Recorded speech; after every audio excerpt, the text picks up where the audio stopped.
ज़िक्र कंदासीं कंडियारो वेझो नींगर शाख में बुढ़ी फो थी विया। ॻोठ चिबड़ मंगरियो में 10 वरनि जो सखावत मंगरियो बदक शाख में वहिंजंदे बुढ़ी वियो। इतला ते वारसन ऐं ॻोठाणनि पहुची नींगर जो लाश कढी वरितो। नींगर जो मड़ घर पहुचाए वियो त वारसन में कोरहाम मची वियो ऐं हर आख आली थी।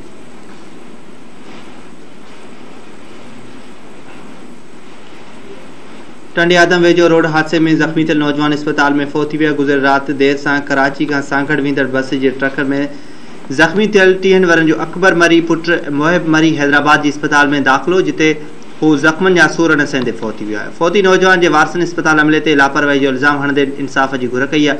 ॿिए पासे पुलिस हादसे जो कारण बणियल मुसाफ़िर बस खे तहवील में वठी छॾियो आहे, जॾहिं त ड्राइवर मौक़े तां फ़रार थी वियो।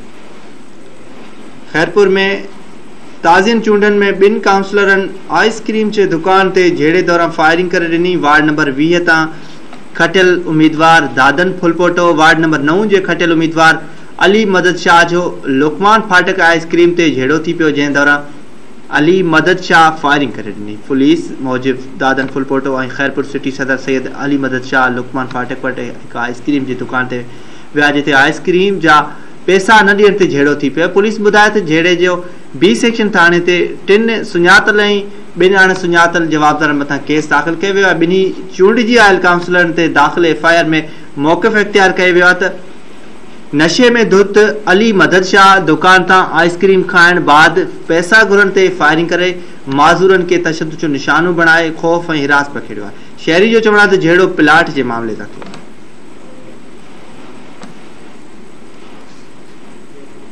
लाड़कानी में आपका तालीमी बोर्ड लाड़कानू तरफां बोर्ड के चेयरमैन नसीम मेमून की मुबैना ज़्यादतियुनि ख़िलाफ़ आफिसन की तालाबंदी करे धरणो हयो वियो।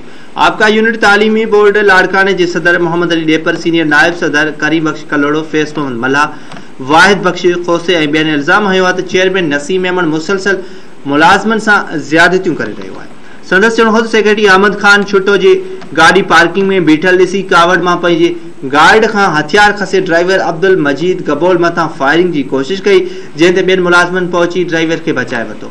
हुन वधीक चयो त नसीम मेमन पब्लिक स्कूल हैदराबाद घोटकी ऐं ॿियनि तालीमी इदारनि में अहिड़े क़िस्म जूं हरकतूं करे चुको आहे। हाणे उहा साॻी बदमाशी लाड़कानू तालीमी बोर्ड में करे रहियो आहे। हू अहिड़े अमल जी सख़्त लफ़्ज़नि में मुज़म्मत कंदा। हुननि मुतालबो कयो आहे त चेयरमैन नसीम मेमन खे हटाए संदसि ख़िलाफ़ सख़्त कार्रवाई कई वञे, ॿी सूरत में एहतजाज जारी।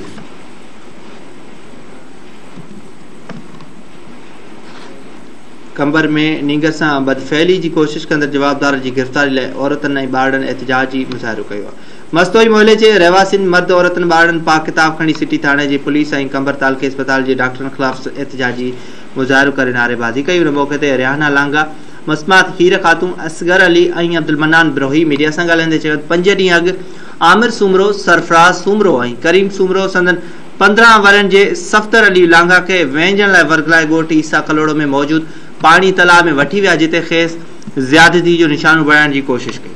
उन्होंने चयो त नींगर पंहिंजो बचाव करण ते खेस गोता ऐं घुटा ॾेई बेहोश करे फरार थी विया।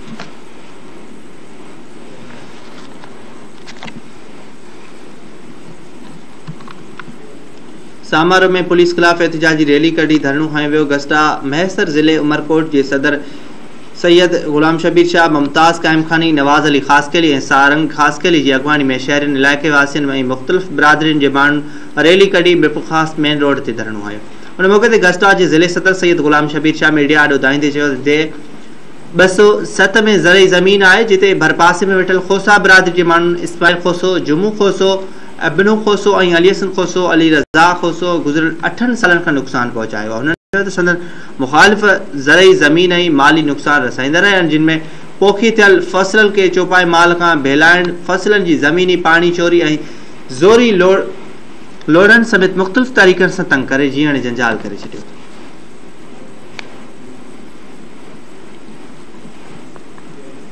टोकरी में रजब शर के कत्ल केस में साहिल अबड़ो नामज़द करण वारे अमल खिलाफ़ संदसि वारसनि पारां एहतजाज कयो।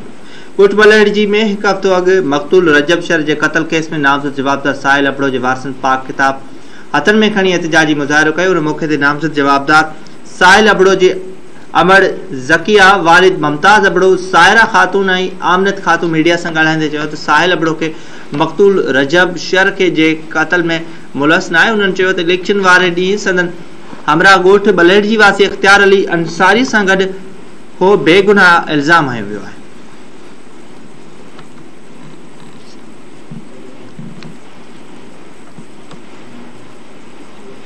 ज़िक्र कंदासीं न्यूज़ सईदाबाद में नौजवान नवीद काका जे कातिलनि जी गिरफ़्तारी लाइ वारसनि ऐं सियासी समाजी धुरियुनि पारां एहतिजाजी रैली कढी वई।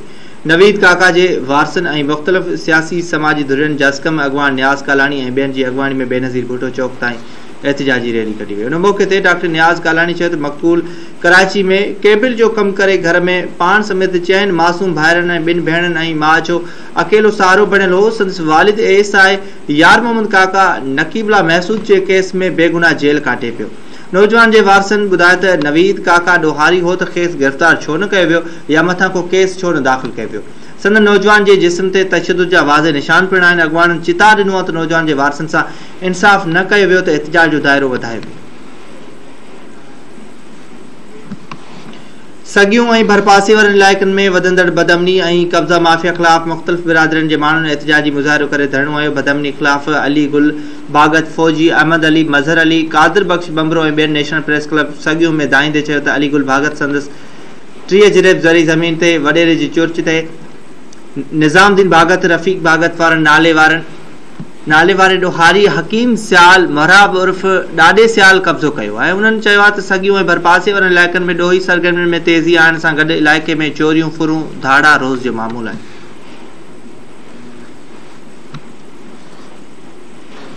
जामशोर वासी गुलाम हैदर शाह ऐं वलीद मेमन बासरनि जे ज़ियादतियुनि ऐं ज़ुल्मनि ख़िलाफ़ जोही पहुची बासरनि ख़िलाफ़ एहतिजाजी मुज़ाहिरो कयो। जोही ऐं जामशोर वासी गुलाम हैदर शाह ऐं वलीद मेमन प्रेस कॉन्फ्रेंस कंदे इल्ज़ाम हयो आहे त 5 साल अॻु बासर अली हसन बाहुटो खां वाबडा कॉलोनी जामशोर मां 17 लख रुपयनि में 4200 फुट प्लाट ख़रीद करे वरितो। संदन चवणु हो त प्लाट ते घर तामीर करण बाद वलीद बाहुटो चयो आहे त प्लाट हुन जो आहे। हुन वधीक इल्ज़ाम हणंदे चयो आहे त DSP जोही बशीर अहमद खुआर वधीक धुरियुनि जे विच में आणे चयो आहे त अव्हांखे रजिस्ट्री वठाए ॾिनी वेंदी, पर कुझु बि तदारक न थियो आहे। जंहिं बाद 9 महीना अॻु उन्हड़ बिरादरी जे चङे मुड़ुस जाम फेरोज़ उन्हड़ धुरियुनि खे घुराए फ़ैसिलो कयो। उन बाद का बि लिखत न आहे ॾिनी वई।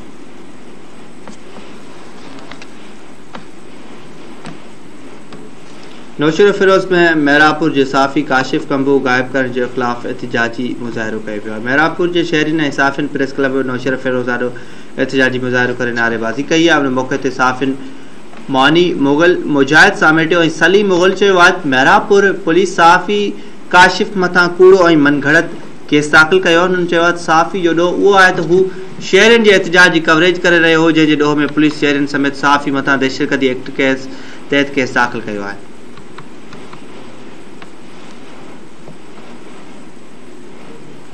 ठरी मीरवा में दस्ती बिरादरी जे 2 धुरियुनि में जहिड़े दौरान 10 ॼणा ज़ख़्मी थी पिया आहिनि। ॻोठ अलीआबाद दस्ती में दस्ती बिरादरी जे रस्ते जे मामले तां 2 धुरियुनि में जहिड़ो थी पियो। 2 धुरियुनि में जहिड़े जे नतीजे में लठियूं ऐं सरोटा लॻण करे 2 धुरियुनि जा 10 ॼणा ज़ख़्मी थी पिया आहिनि। ज़ख़्मियुनि में मोहम्मद अयूब, मोहम्मद अमीर, शहबाज़ दस्ती, अला रखियो, बंगल दस्ती, निज़ामुद्दीन शामिल आहिनि, जिन खे ठरी मीरवा अस्पताल पहुचायो वियो। ज़ख़्मियुनि जी हालत गणती हुजण सबबि खेनि वधीक इलाज लाइ ख़ैरपुर अस्पताल मुंतक़िल कयो वियो। आख़िरी इतलाउनि ताईं वाक़े जो को बि केस दाख़िल न आहे कयो वियो।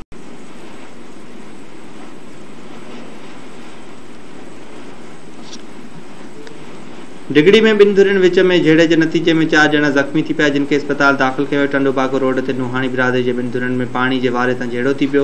उन दौरान कुआड़ियूं लॻण जे नतीजे में नसला नुहाणी, फिदा ख़ान मोहम्मद ऐं वाटाड़ू रफ़ीक कुमार सख़्त ज़ख़्मी थी पिया। ज़ख़्मियुनि खे फौरी तौर ते तालका अस्पताल डिगड़ी पहुचायो वियो, जितां संदन हालत ख़राब थियण करे हैदराबाद जी अस्पताल मुंतक़िल कयो वियो।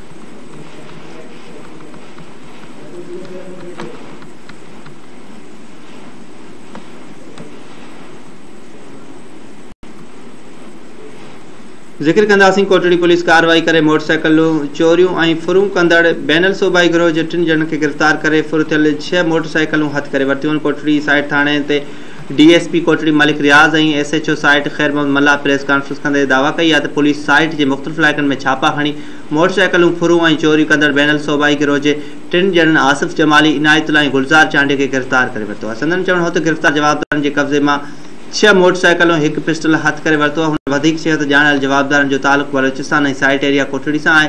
जवाबदारनि मथां केस दाख़िल करे वधीक जांच कई पई वञे।